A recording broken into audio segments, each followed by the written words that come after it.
Oi galera, bom dia, estamos aqui para mais um dia de estudos. Antes da gente começar o nosso conteúdo, umas dicas para vocês de estudo. Procure um lugar calmo, silencioso, tenha sempre lápis, borracha, caneta, o livro de ciência de vocês e o seu caderno, para vocês anotarem as partes interessantes, ok?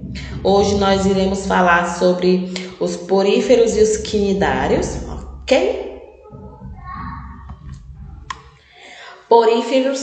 Poríferos ou espongiários, né?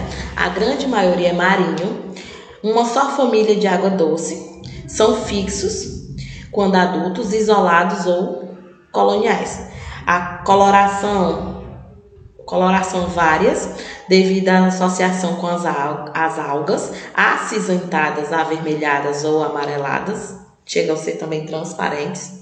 As esponjas menores e simples mostram simetria radial, enquanto a maioria é assimétrica.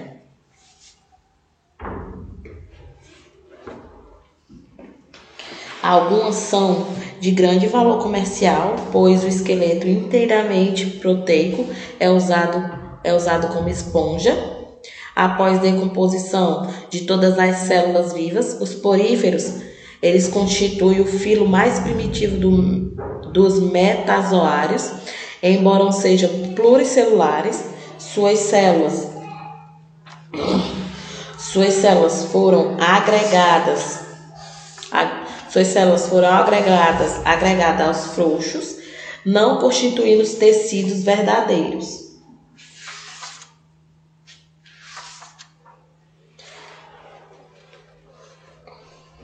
Ok?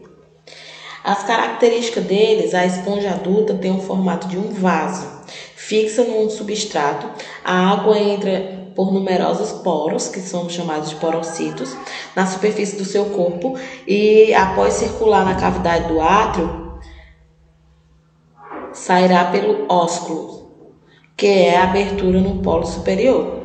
Esse sentido de movimentação da água é determinado pelo batimento unidirecional, direção oposta ao corpo celular, de flagelos dos coanocitos. Outra função destas células em colarinho é fagocitar os alimentos que estão em suspensão na água e realizarem a única forma de digestão desses animais, que é intracelular. O endoesqueleto é formado por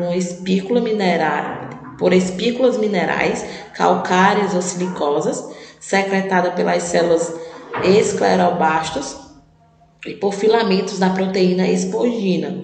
Os amebocitos são células indiferenciadas que poderão regenerar todos os demais tipos celulares, além de formarem gametas. Né? As esponjas elas possuem umas células, e essas células são pinacócitos, que são as células achatadas que revestem externamente as esponjas, os porócitos, que são as células que formam poros por onde entra a água em direção ao átrio, os escleroblastos, que são células capazes de formar estrutura denominadas espículas, as quais são responsáveis pela sustentação interna do corpo das esponjas. Tem os amebocitos, células capazes de dar origem a qualquer tipo de célula das esponjas, e tem os coanocitos. São células com flagelos localizados na parte interna do átrio. Os flagelos são como pequenas caudas que, ao baterem, permitem o movimento da água no átrio do ósculo. Aqui a esponja em formato de um vaso, como eu falei no texto anterior, e também uma esponja tubular. As esponjas, elas são animais invertebrados, puramente aquáticos, de organização corporal muito simples. Elas podem ser encontradas tanto no mar como em água doce.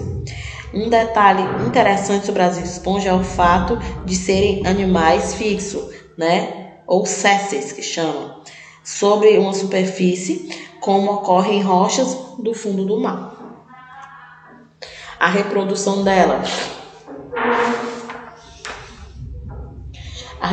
das esponjas ela é assexuada por brotamento. As esponjas, elas são capazes de originar pequenos brotos ou gemas que se deslocam e grudam sobre a superfície, dando origem a outro indivíduo idêntico ao original. Outro mecanismo assexuado que pode ser observado nas esponjas é a regeneração. O ambocito permite à esponja essa capacidade no caso de uma esponja ser fracionada. Os fragmentos dela poderão originar novas esponjas da mesma espécie. Já na produção sexuada, as esponjas produzem células reprodutoras que se juntam e formam uma larva, dando origem a outro indivíduo.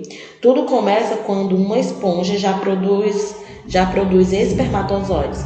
Esses gametas masculinos são móveis e capazes de migrar para outro indivíduo dessa espécie que possua óvulos. Lá, eles penetram, dando origem à larva. A larva é uma estrutura móvel que nadará até se fixar em alguma superfície para se desenvolver e tornar-se um indivíduo adulto. E tem os quinidários, né? Quinidários são animais aquáticos que possuem células capazes de provocar irritação em suas presas. Os quinidoblastos, esse nome talvez não lhe seja familiar, mas possivelmente você já ouviu falar de alguém que esteja tomando um tranquilo banho de mar quando foi surpreendido por uma incômoda queimadura. Elas ocorrem justamente pela ação dos quinidoblastos contidos nos tentáculos das conhecidas águas-vivas. Okay?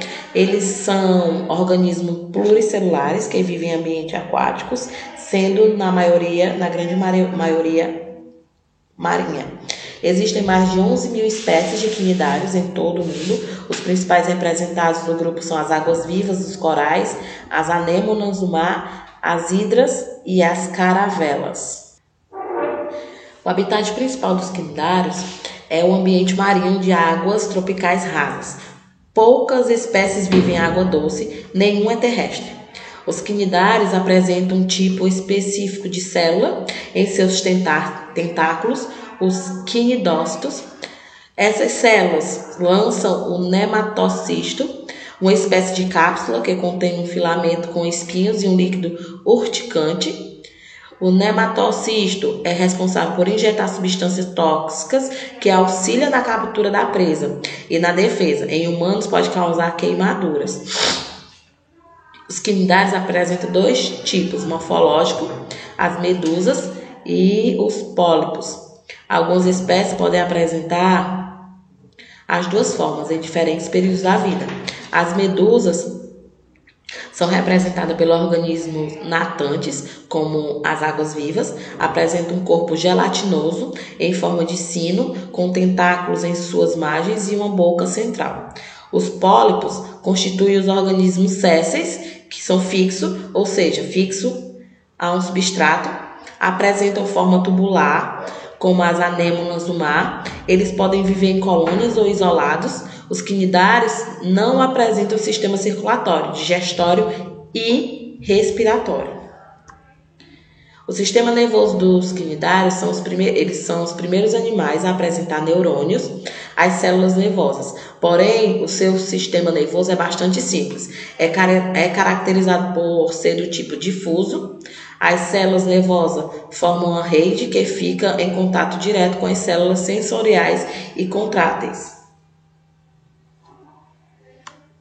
A reprodução deles pode ser assexuada e sexuada. A assexuada ocorre por brotamento. Na superfície do corpo existem brotos que, ao se desenvolverem, desprendem-se e originam novos indivíduos. Esse tipo de reprodução é comum em hidras de água doce e em algumas anêmonas marinhas. Já a reprodução sexuada é possível graças à existência de quinidários dioicos, sexos separados ou monóicos, que são hermafroditas.